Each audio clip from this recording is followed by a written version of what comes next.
Hello again, stranger.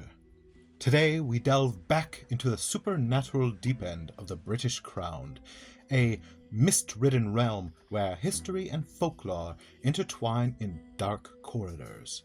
From queens with questionable motives to the restless remains of nobles with impressive facial hair, we'll be investigating tales of spectral sovereigns, phantasmic fancy pants, and nefarious noblemen. Not all that is below ground stays buried. Not everything that greets you is friendly. Welcome back to my dark academia, where we examine the folklore and traditions that shape our modern world. I am the professor, and this is 10 more British royal haunts. But first... Ever since I saw the ghost of my living grandfather at the age of 6, I have been obsessed with the supernatural and the paranormal. Together with my sound guy, Barf Martin, and my sidekick, Nick Turd, I travel the world finding proof of life after death. I'm Zach Bagels, and these are my ghosty ventures. We're in northern Michigan, investigating some strange reports in a rural cemetery. Oh my god. We're the only ones in that cemetery, correct? Yeah, bro. Then how to explain that? Oh my god. It's a poltergeist. Number 10. Anmer Hall, St. Henry Walpole. St. Henry Walpole's haunting of Anmer Hall is a story shrouded in legend. Walpole, who owned Anmer Hall in the 16th century, converted to Catholicism during a time when pledging the papacy was outlawed by Queen Elizabeth I, and it was his faith that led him to a violent end, having been hanged, drawn, and quartered in 1595 for his heretical beliefs. Following his death, legend says Henry's spirit remains restless, lingering in the halls and gardens of Anmer Hall.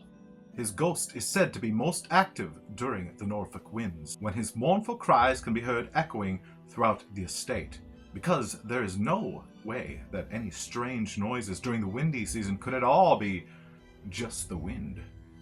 Prince William and his wife, Princess Kate, the current residents, were reportedly informed about the ghost of a Catholic priest that lived there that was hanged, drawn, and quartered, according to historian Richard Felix. They reportedly took it in stride, perhaps unsurprising for members of the British royal family known for their stoic demeanor. Number 9. Glamis Castle, the Lord Macbeth. Glamis Castle whispers of hauntings that stretch back centuries to the era of Scottish mythology, best known in works by William Shakespeare. Legend associates the castle with the infamous regicide of King Duncan by the real historical Macbeth. On the ground where Glamis now stands, King Malcolm's room, one of the castle's oldest chambers, features a stone floor that may predate the current structure. It is this room rumored to be the site of a treacherous murder that echoes through the halls a millennium later. Legend dictates no matter how diligently one cleanses the bloody stain, the crimson evidence of Macbeth's treachery remains. Just like the grotesque, horrendous, and saucy MacRib, as soon as you believe the stain to be gone for good, it's back, and saucier. This spectral evidence of the crime eventually led to the floor's permanent boarding over, a final attempt to erase the lingering echoes of violence. Adding to the castle's spectral reputation is the reported presence of King Malcolm himself. His restless spirit is said to wander the halls at night, opening and closing doors in ghostly confusion. Glamis is also known to be the home of the Monster of Glamis, the tormented spirit of the deformed child that was kept hidden away in its walls. Other accounts of this child-come-monster describe it as a toad-like creature of terror. As I mentioned in previous videos, small children are naturally terrifying, pure nightmare fuel, and their ghosts perhaps slightly more so terrifying. Number 8. The Rufus Stone, William II. King William II of England, also known as William Rufus for his blushing complexion, met a sudden and mysterious end in 1100. While Red Willie's body lies in Winchester Cathedral, the Rufus Stone, erected near the spot where he fell, serves as a chilling reminder of the unresolved mystery surrounding his death. The king was on a hunting expedition in the New Forest, a place that would forever become entwined with his final moments. Walter Tyrrell, a skilled marksman and king's companion, loosed the arrow that killed his majesty. Some claim Tyrrell aimed at a stag that bolted, causing the arrow to veer off course and strike William. But of course, theorists prefer the sinister alternative, suggesting Tyrrell may have been hired to assassinate the king. Later tales suggested Rufus even ignored a premonition of his own death delivered in a dream. Add the fact that the king's body was abandoned by his nobles, and the fires of a vengeful spirit are further fueled. Legends continue to haunt the New Forest, with whispers of a ghostly funeral procession retracing the path William's body took, and sightings of his restless spirit roaming the woods, forever hunting the elusive stag. Number 7. Odiham, King John's Castle. Nestled in the hushed seclusion of Odiham, Hampshire, stand the dilapidated remains of King John's Castle. Whispers of the paranormal weave themselves through the very fabric of this castle's legacy. History buffs claim it was from here King John rode himself out to seal the Magna Carta, and where the French Dauphin Louis held siege for 15 grueling days in 1216 until the structure inevitably fell. Visitors report an unsettling chill that seems to emanate from the stones themselves, a tangible presence that sets nerves on edge. Then, amidst the silence, a haunting melody begins to rise.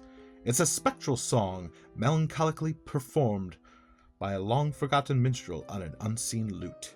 Many claim to hear this ballad echoing across the centuries, plucked on strings long since disintegrated by fingers long since dead. While the stones themselves may be silent, the phantom melody and the strange chill paint a vivid picture of a restless past. Odiham beckons to those brave enough to listen, a place where the whispers of history intertwine with an encore performance of a jam session long since jammed. The dead cannot hear you and take no requests. That includes Freebird. Number 6. Spofforth Castle, the Conqueror Baron's Beard. Andrew Alexander, a paranormal investigator, experienced a puzzling phenomenon during a 2016 exploration of Spofforth Castle in North Yorkshire. The 14th century structure is said to have been built upon the foundations of a much older manor house constructed by William de Percy. De Percy was a Norman French nobleman who arrived like so many in England shortly after William the Conqueror's Norman victory in 1066. He is often depicted with a full grey beard, a detail that would become strangely relevant to Alexander's experience. While exploring the castle with his team, Alexander, who was clean-shaven that day, had his photo taken by colleague Julie Cockcroft. Much to their astonishment, when they reviewed the image, Alexander appeared to have a full grey beard that bore an uncanny resemblance to the facial hair sported by William de Percy. The team, along with outspoken psychic mediums, theorized that the beard appearing in the photo might be a manifestation of William de Percy himself, a powerful figure who perhaps still maintains a watchful presence over the castle he helped establish centuries ago. Thus far, there are no theories as to whether the carpet matches the drapes. Another post-living resident of the ruin includes the top half of a bluish-white woman who regularly jumps from the tower parapets. She is endearingly referred to as the half-ghost of Spofforth. Number 5. Sawston Hall and Mirrors Across the World. Bloody Mary the First. Sawston Hall, a 16th century manor house in Cambridgeshire, England, is rumored to be haunted by two figures, Queen Mary Tudor, Mary I, and a lady in grey. The hauntings are said to be connected to a historical event that unfolded in July of 1553. In that year, a power struggle erupted between boy King Edward VI and supporters of his older sister, Mary.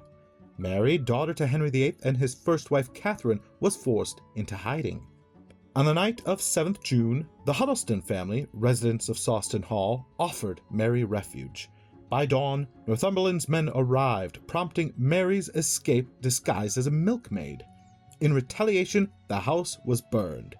After being crowned queen, Mary, later known as Bloody Mary for her persecution of Protestants, rebuilt Sawston Hall out of gratitude to the Huddlestons. A portrait of her still adorns the Great Hall. Visitors to Sawston have reported ghostly sightings of Mary gliding through the house and gardens. The Lady in Grey, possibly a resident or servant aiding Mary, adds another layer to the hauntings. The lady manifests with 3 knocks at the tapestry room before floating across the chamber to the bed where Mary slept. Unexplained sounds like rapping, phantom footsteps, the faint melody of a spinet, and a girl's laughter continue to unnerve those who spend the night at Sawston Hall. Mary's phantom has been sighted elsewhere across the world. In fact, possibly your very own mirror.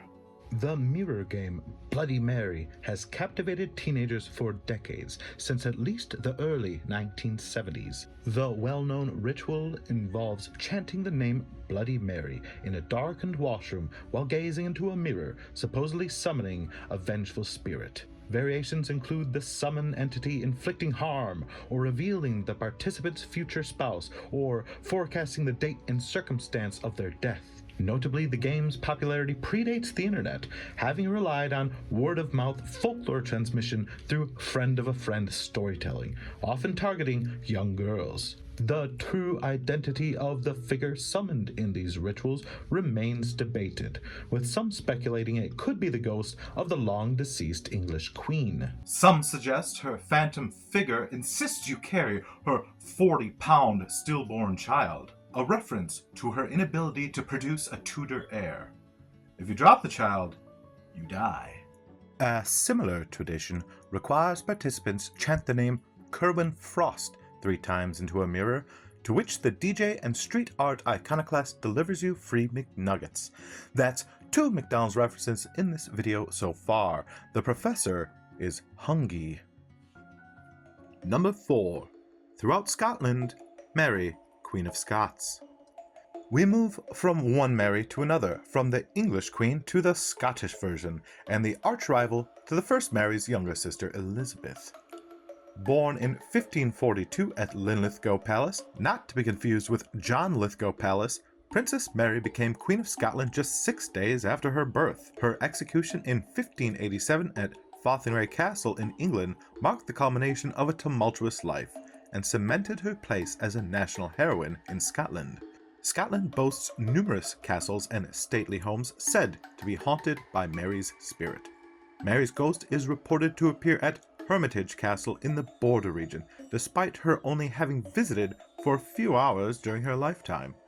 Doune Castle and Falkland Palace, both of which Mary frequented during her reign, also are said to be haunted by her restless spirit. The nearby Covenanter Hotel, built well after Mary's death, is even rumored to be a favored location for her ghostly appearances. That's one busy ghost. Perhaps the most famous association with Mary's ghost is Holyrood Palace.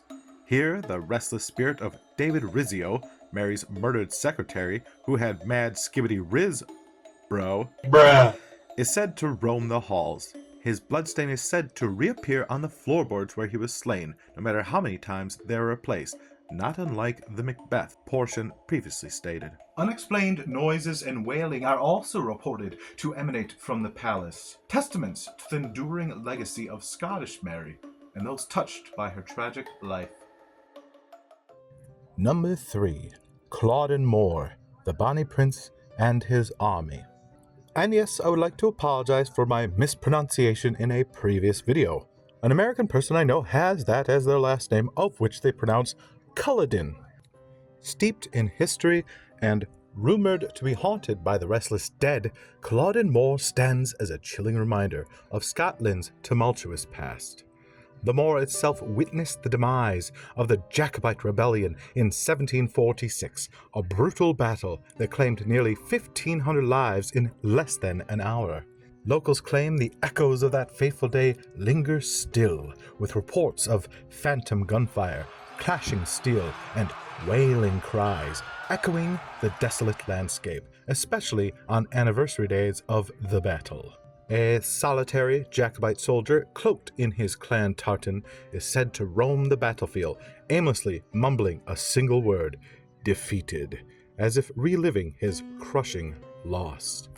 The house that sheltered Jacobite leader Bonnie Prince Charles Stuart the night before the battle is said to be another paranormal hotspot. Visitors report sightings of the prince himself, a spectral figure in full Highland garb, eternally waiting for that second chance that never came.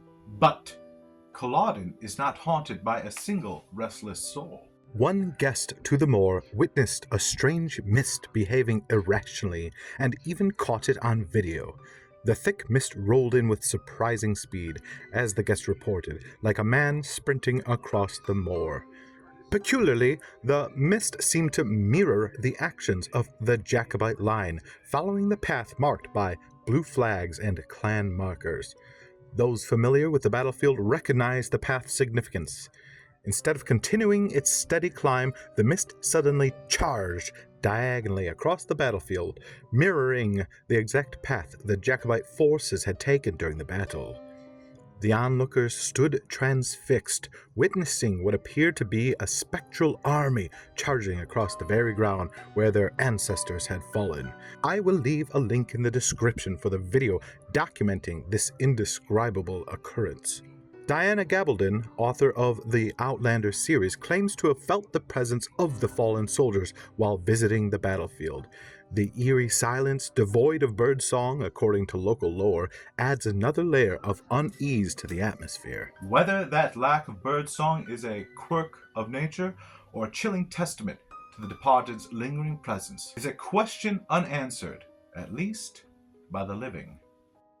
Paul Burrell, a former butler and close confidant of Princess Diana, started working in the princess's royal household in 1987 and was her personal butler until her tragic death in 1997. He's claimed recently that his Cheshire home is haunted by the late Princess of Wales, despite her never visiting the property. Burrell and his husband sought the assistance of paranormal investigators after experiencing alleged paranormal activity in their home, including shadowy figures, inexplicable cigarette smoke, and some rather eerie and unexplainable noises. In the program Celebrity Help, My House is Haunted, the ghost hunting team utilized a paranormal spirit box listening device that responded with such words as sorry and France, leading Mr. Burrell to believe that the latter might refer to the princess's fatal car crash in Paris.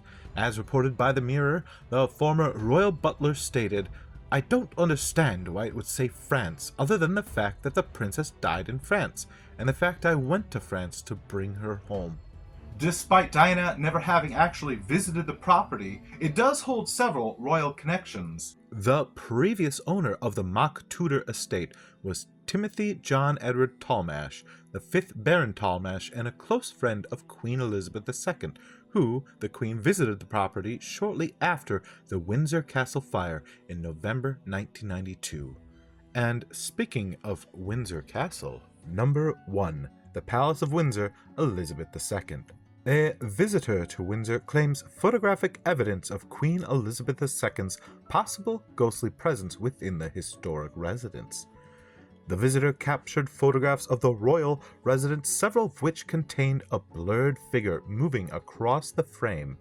This ethereal bluish-white figure, they claim, closely resembles the late Queen's height and attire, suggesting it could be her spectral presence.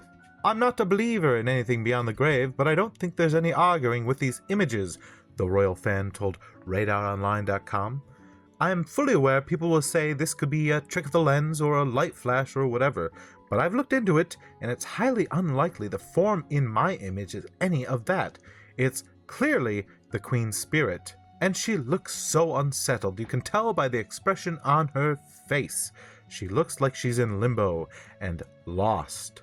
Overwhelmed by their discovery, the visitor expressed their belief that the Queen's spirit is troubled by the current state of the royal family. Once the unifying force behind the institution, they suggest the Queen now appears tormented by the turmoil that engulfs it. Windsor Castle, a beloved royal residence, holds a special place in the heart of Queen Elizabeth II. The events surrounding the 1992 fire and subsequent restoration solidified its significance, as the Queen played a pivotal role in its rebuilding. What do you think? Do the departed souls of royal heads still march along these historical corridors? In words attributed to William, the current Prince of Wales, no old hall is complete without its ghost. The realm of British royalty, steeped in centuries of history, is no exception to supernatural tales from beyond the grave. From a ghostly army haunting a Scottish moor to the enigmatic figure of Princess Diana lingering in a Cheshire home, the spectre of the past continues to linger in the castles, cottages, and storied fields of Great Britain. These ghostly narratives, etched into the ancient stones of history, offer a fascinating glimpse into the enduring legacy of those who once wandered these tracks. Whether mere folklore or evidence of a supernatural presence, these ghostly figures continue to testify the enduring power of history and the human imagination. I have been the Professor. You're always welcome here, in this life or the next.